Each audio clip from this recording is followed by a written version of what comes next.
ఓం శ్రీ రామచంద్ర పరబ్రహ్మణే నమః. భగవద్బంధువులందరకు హృదయపూర్వక నమస్కారాలు. ఓం శ్రీ రామచంద్ర పరబ్రహ్మణే నమః.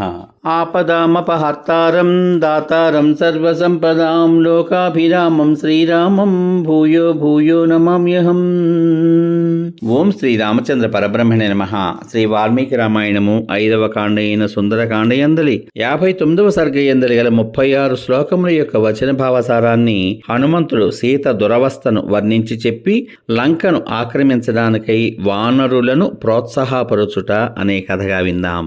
హనుమంతుడు జరిగిన ఈ విషయం అంతా చెప్పి మరల తాను చెప్పదలిచిన మాటలను ఈ విధంగా పలికాడు. సీతాదేవి పాతివ్రత్య మహిమ చేత రాముని ప్రయత్నము, సుగ్రీవుని ఉత్సాహం కూడా సఫలములు కానున్నవి. భక్తితో నా మనసు ఆమెపై లగ్నమైనది. రాక్షసరాజైన రావణుడు అన్ని విధాలా చాలా బలం కలవాడు.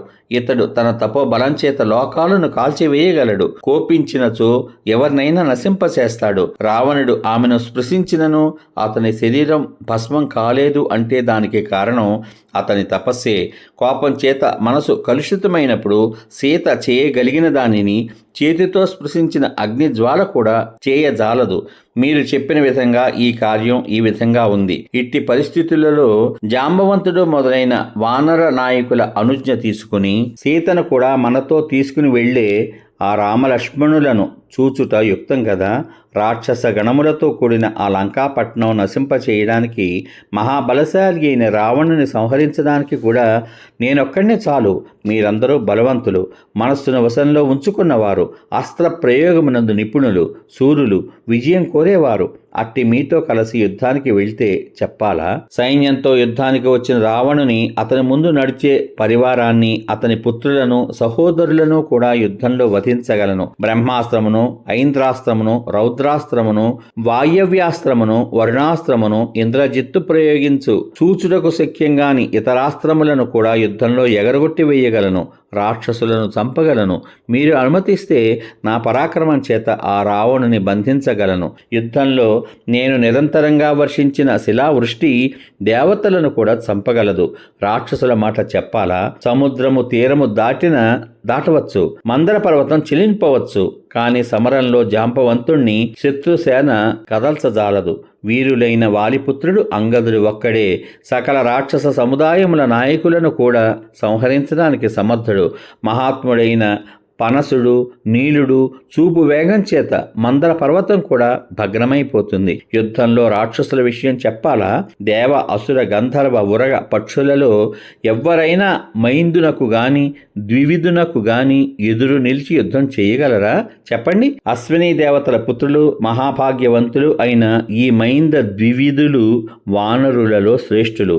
రణరంగంలో వీరిని ఎదిరించి యుద్ధం చేయగలవాడెవడో కనబడ్డు. బ్రహ్మదేవుడిచ్చిన వరము వలన కలిగిన అతిశయం చేత దృప్తులై వానర శ్రేష్ఠులైన ఈ మైంద ద్వివిధులు అమృతాన్ని భుజించారు. పూర్వము బ్రహ్మదేవుడు ఈ మైంద ద్వివిధులకు ఎవ్వరి చేతనో చంపశక్యం కాకుండుట అను సాటిలేని వరాన్ని ఇచ్చాడు. వరము వలన కలిగిన అతిశయం చేత మదించిన వీరులైన ఈ మైంద ద్వివిధులు గొప్ప దేవతా సైన్యాన్ని జయించి అమృతాన్ని తాగారు. ఇతర వానరుల అందరి మాటలో ఈ విధంగా ఉండగా ఈ మైంద ద్వివిధులే కోపిస్తే అశ్వములతోనూ ఏనుగులతోనూ కూడిన ఆ లంకానగరమంతా నశింప చేయగలరు. నేనే లంకను నశింపచేసి కాల్చి భస్మం చేసి అన్ని రాజ్యమార్గములందునూ పేరు చాటాను. మహాబలశాలి అయిన రాముడు, అధికమైన బలంగల లక్ష్మణుడు సర్వోత్కర్షగా ఉన్నారు. రాముని చేత పాలింపబడిన వానర రాజైన సుగ్రీవుడు సర్వోత్కర్షగా ఉన్నాడు. వాయుపుత్రుడనైన నేను రాముని దాసుడనైన హనుమంతుడను అని నేను రామాదుల పేర్లను అంతటా ఘోషించాను. దురాత్ముడైన రావణుని అశోకవన మధ్యమనందు సింసుప వృక్ష మూలమునందు మహాపతివ్రతి అయిన సీత దైన్యంతో ఉంది. శోకంతోనూ మనస్తాపంతోనూ కృషించిన ఆమె చుట్టూ రాక్షస స్త్రీలు కాపలా కాస్తున్నారు. ఆమె చుట్టూ మేఘలేఖ ఉన్న చంద్రరేఖ వలె కాంతి విహీనురాలై ఉంది. ఆమె బలం చేత గర్వించిన రావణుని గూర్చి మనసా కూడా స్మరించడం లేదు. పతివ్రత అయిన జానకి లంకలో నిరోధింపబడి ఉంది. మంగళ ప్రదురాలైన ఆ వైదేహి సర్వ విధముల రాముని యందు అనురాగవంతురాలై ఉన్నది. శచీదేవి దేవేంద్రుని యందు ఏకాగ్ర చిత్తురాలై ఉన్నట్లు రాముని యందు ఏకాగ్ర చిత్తురాలై సీత ఉన్నది.